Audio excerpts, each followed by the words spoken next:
Hello everybody, thanks for checking out my video on the Shiatsu zombie construction. I've time-lapsed a good chunk of this and I'm going to narrate this for you and tell you what I'm doing. I removed the fabric off of the motor and as well as the two massager caps.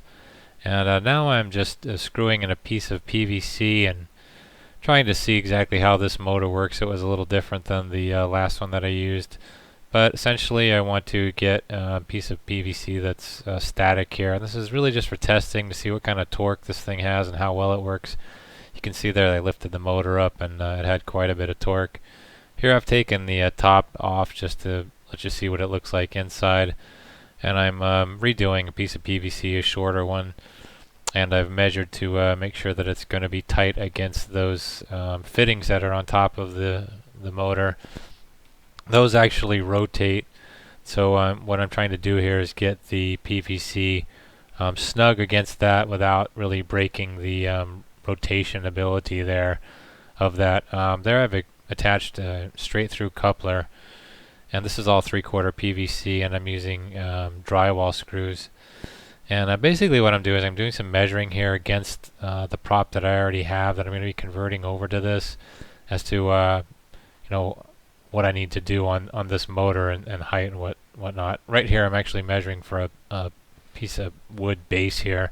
And the way I secure these is, you can see that I've got the cover off, but inside these motors there are 4 holes at the base, and you can drill right through these. The video is going to clear up in a second.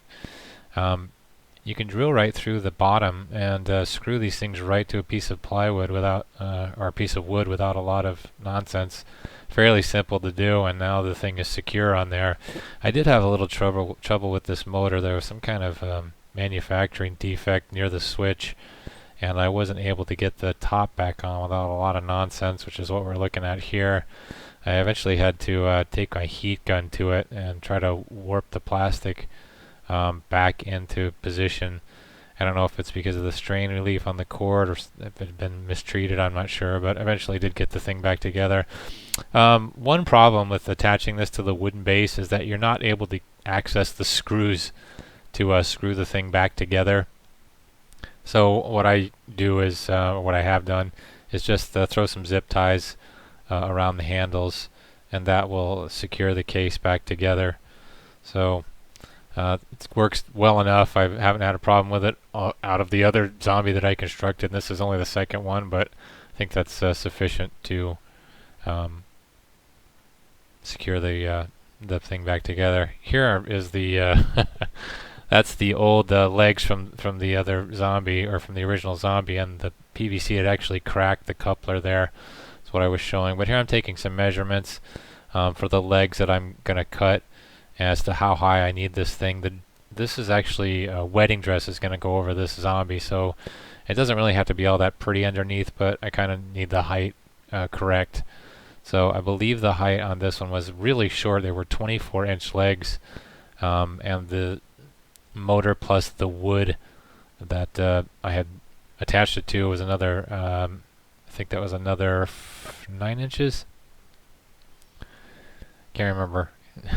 But here I am making markings now for where I want to attach the legs on the bottom and where my screw holes are going to be, because I'm going to be screwing from the bottom, and I'm trying to get these, I want to get everything under the motor as much as possible without really you know, screwing into the motor itself, because I don't want to mess up any of the workings inside of the Shiatsu motor, but I want to keep this thing as thin as possible.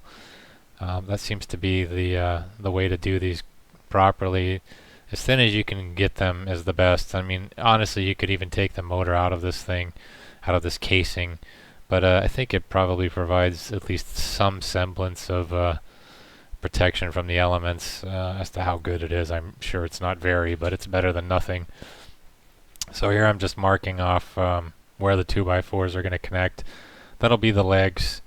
And I'm going to drill through the drill straight through here from the bottom, and then I'll be able later to connect that screw in from the top and connect those 2x4s. Unfortunately, I don't really have video of all of that, and I kind of stopped there, but I can briefly discuss what you're looking at here. And these are some shots of the what I came up with to get this thing to actually get the movement that I wanted. And I reused those massager caps as stoppers. A lot of people use that tape. They call it, I forget what it's called. Is it plumbing tape? I forget. To keep these things from moving around in odd directions. And I just found that to be very cumbersome when there's a much simpler solution.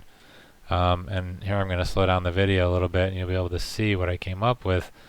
Was I just drilled a couple of screws into the Shiatsu, the plastic of the Shiatsu motor, and then a couple of screws into the sides of the PVC, and I popped those those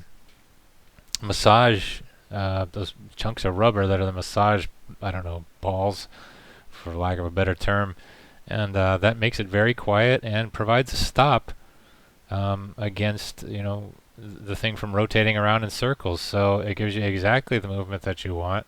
I mean, I don't know how long it'll last like that. I don't really foresee a problem there, but you don't have any noise, and it gave me the movement that I wanted. So what I also decided here is that a lot of people do this with a windshield wiper motor, and I figured, well, I don't have one, so I'm going to use a Shiatsu motor, and I decided that I wanted to have a leg kicking on this thing too. And I think because I've got a wedding dress here, it gives me a lot of freedom to you know, experiment here. And once I throw a pool noodle on that and do a little bit more, I think it's going to look really good. But that's the basic idea.